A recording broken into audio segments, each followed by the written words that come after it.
warbaahin gobolku leeyahay ma inay warbaahinta kaamarada iska dhigaan waa mid mise inay sidii xaq ahaatee xaq gobolkoodina xaq ugu leeyahay iyo dadkooduba ay wax uga soo tabiyaan. Assalaamu calaykum waraxmatullaahi tacaala wabarakaatuh. Daawadayaal nabada ahaada oo barqad nuuriyo kala soo hadlay gudaha magaalada Laascaanood. Wareen hadda channelka ku cusubtay subscribe dheh kambalelka furo si nashar garay muuqaalkan oo la wadaaga asxaabtaada. galabta waxaan su'aalo kala duwan weydiinaa bulshada ku dhaqan magaalada. qaar ka mid ah su'aalaha aan dadka weydiinaa waxa ka mid ah sababta wariyaasha Laascaanood ay uga aamusan yihiin dhacdooyinka ka dhacaya gobolka Sool aysan awoodna u lahayn inay soo tabiyaan bal aragtida ay dadku ka dhiibtaan nala daawada oo daawasho wacan way taateeda hadan su'aasha ka dhaxgalo way miyaysan xaq u lahayn oo aysan cabsida inta meel iska dhigaan shaqadan maadaama iyagu ay xil saareen oo ay doonteen miyaysan waajib ahayn inay la dhintaan dadkooda ma waajib waa xaqna waayo warbaahinta gobolka sideedaba adduunka siyaasadda la isku reebay siyaasad baa la isku dilaa gobolka siyaasadiisu maxaan ku sheegay suxufinaysu warnimada hadda horumarsanayn dibdhac ay ku yimid gobolka waxa sabab ah waa wariyaasha qaybta suxufiyiinta baan shakhsiyaanteeda oran karaa anigu fariinta u diray waxaan leeyahay fadhiga ka kaca dadkiina oo maxaan ku sheegay dalka horumarkiisa ka taliya iyo mustaqbalkiisa ayahiisa idinka ku xiran tahay danta mustaqbalka gobolka Soole abba ma santa walaal wareen magacaaga Saciid Xasan Mire way Saciid oo ku soo dhaw Nuuriye Media soo dhaw Nuuriye Me waaniga soo dhaw waa kan hay soo dhaw way su'aashan ku weydiin waxa ku dhahaysaa Laascaanood oo joogta Soomaa way Laascaanood warbaahin ma taqaana waxay tahay وريال هذا وصحف صحفيين وي لاسعانود صحفيين بان كهول قليل لاسعانود صحفيين ما كهول قليل ما صحفيين بدن كما هول بقى وي maxay tahay waxa wariyaashaasi ay dhaafsiisan karaan dhibaatooyinka gobolka ka jira ama isheek dilka maalin walba lagu hayo hal doorkiis sababta ay wariyaashaasi uga hadli waayaan maxay tahay saxaafaddu way ka gaabsanayaan baan anigu qaba sababtu maxay tahay may baqayaan ha maxay ka baqayaan teen la xiro marka fariinta u dirsan maxay tahay teen isbaahiyaan oo ay dadkooda la garab galaan maalin walba halka lagu dilay aad baa ma santahay ugu horeen magacaaga Cabdulla Galeef ku soo dhaweey Nuuriye Media ku dhaw walaal aad baa ma santahay way galabta waxa jirta su'aalo aan dadka weydiinayno su'aasha koobaad waxay ku dhahaysaa horta Laascaanood ma wariye ama warbaahin labada midna kama jirto ma way ka jirtaa aad iyo aad wariyaal badan baa jira way su'aasha kale way wariyahaas maxay tahay waxa uu dhaafsiisan karo maalin walba marka hortiisa ama gobolkii uu ka dhashay qof hal doorkiisii ah lagu dilay oo san dhacdadiisa u soo tabinay maxay tahay waxa dhaafsiisan karo niyo horta wuxuu dhaafsiisan karo ma jiro garanaysaa adeerka ay lu dilayo ama adeerka ama walaalka ay lu dilayana aad bood garan lahayd si ay u dhidhiyaysid marka waxaan u malaynayaa waxay sugayaan inta aabahood la dilay ama adeerka la dilayo wayna jiraan kuwa badan oo iyagoo adeerkood la dilay ama aabahood la dilay aamusan taasna waxaa keenaysaa markii ugu horeysay baa dhalinyaradii waxa lagu bilaabay qofkii hadlaba in garanaysaa la xiro oo la qabto oo magaranaysaa la jujuubo marka taasaa keenaysaa aan malaynayaa dadkii dhalinyaradii ma aha dad colaad markii ku kacay oo waa dad markii hore iyagoo magaranaysaa nabad ku barbaaray oo colaad waxba kama ogaa marka taasaa keenaysa inay cabsadaan oo qoriga ka baqaan oo jeelka ka baqaan oo magaranaysaa aysan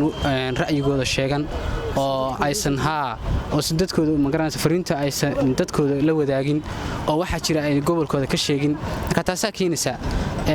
waxa kale oo keenaysana waad aragtaan waxaan oran karaa gobolkeena maanta maamulma haystee jimhad baa haysata waayo sida loola dhaqmayo dadka markaad wax badan fiirsatid heer waxay maraysaa qofkii mara buluuga sita la xidho cuqdad ay ka qabaan arrinta warbaahinta aysan waxba u soo tabinayn dadka sidee warbaahin la'aan wax looga qaban karaa niyo wax looga qaban karaa horta warbaahin gobolku leeyahay ma inay warbaahinta kaamarada iska dhigaan waa mid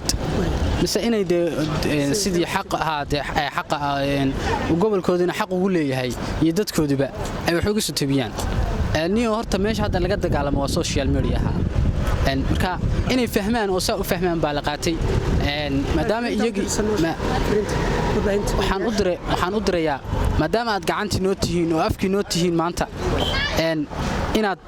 inaad magaranaysaa bulshada magaranaysaa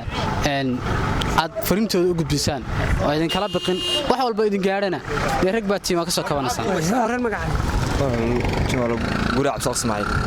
guuleed cabdirasaaq ismaaciil way guuleeda ku soo dhow Nuri Media ku dhow walaal Jamaal way galabta su'aashan ku weydiin waxa ku dhahaysaa horta la sacanod ma wariyaal baan ka howlgelin mise warbaahin baan joogin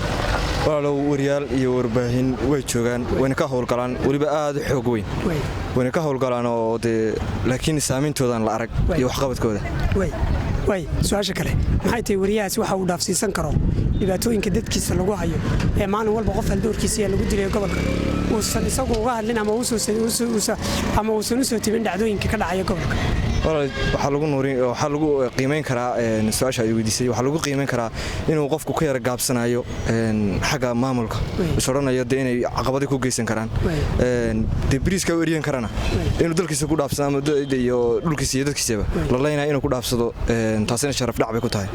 iyaga xaggooda way fariinta u dirsan marka maxay tahay waxaan fariinta u diray waxay tahay inay dalkooda iyo dadkooda ka qayb qaataan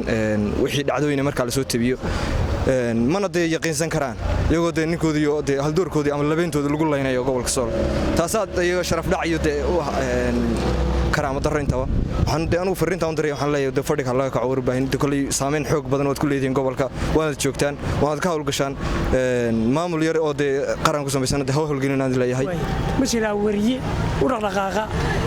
dhibaatooyinka lagu hayo gobolka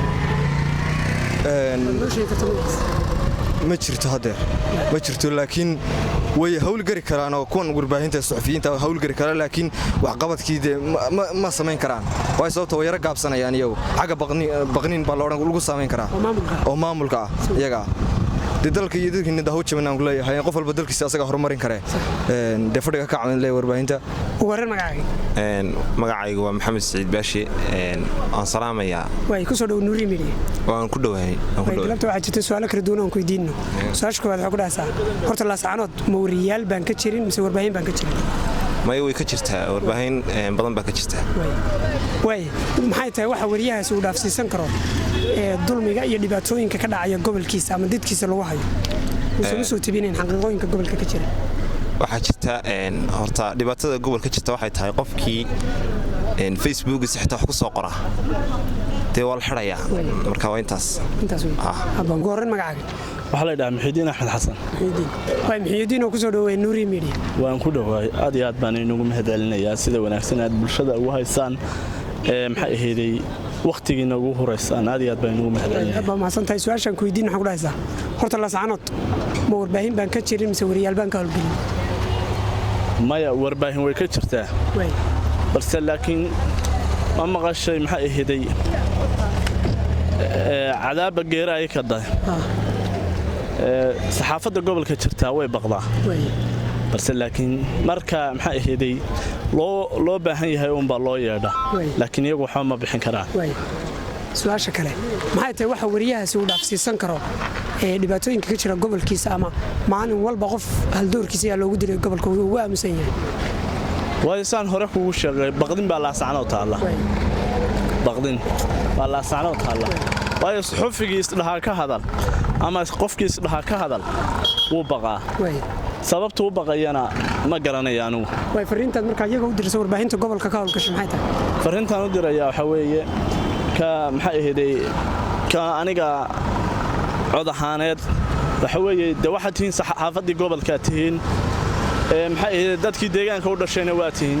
dad walbana dadkiisa ayaa kor u qaada muxuu ahaayey saxaafaddan waxaan leeyahay baqdinta iska daayo gobolkiina ka hadla waayo gobolka idinkaa u dhashay xaq baana u leedihiin wixii muuqdaba sax iyo khaladba inaad ka hadashaan ayaad xaq u leedihiin aad baa mahadsantahay Abdullaahi ku soo dhaweeyay Nuri Media waan dhawaay walaal way su'aashan galabta ku weydiin waxa ku dhahaysaa la sacanod horta ma wariyaal baan ka jirin wariyaal ma joogan way joogaan way joogaan wariyaalha su'aasha kale maxay tahay waxa wariyahaasi uu dhaafsiisan karo dhibaatooyinka dadkiisa lagu hayo oo maalin walba qof loo dilayo uusan awoodin inuu soo tabiyo dhacdooyinka gobolkiisa ka dhacay waxaa sababay wariyaashu Laascaanood dilal ka dhaca 90% loo yaqaan cid dishay dadkana macnaheedu lama oga cid dishay oo wariyaashu way u banaantay inay ka hadlaan waxay uga hadli laayeen aniga fikirkeyga markaan ka hadlo Laascaanood qofkii hadla ama qofkii yiraahdo waxa weeyaan waxyaalaha noocaas ka hadla sometimes waxa dhacay in isaga laftiisa la beegsado yani waxaan filayaa in caqabad iyaga xaggaas ka haysata waxiritaanka ama khaarijin iyaga xagga ay lafoodu cabsadaan inay waxa weeyaan ay uga cabsadeen inay wararka soo tabiyaan marka fariinta u dirsan maxay tahay fariinta waxa weeye dadkiina magaalada iyo gobolkiina laba intiina waxa weeyaan u shaqeeyo si daacad u shaqeeyo oo wixii dhaca inta dabagal ku samaysan goorta waxa weeyaan wixii aad ka ogtihiin u soo bandhiga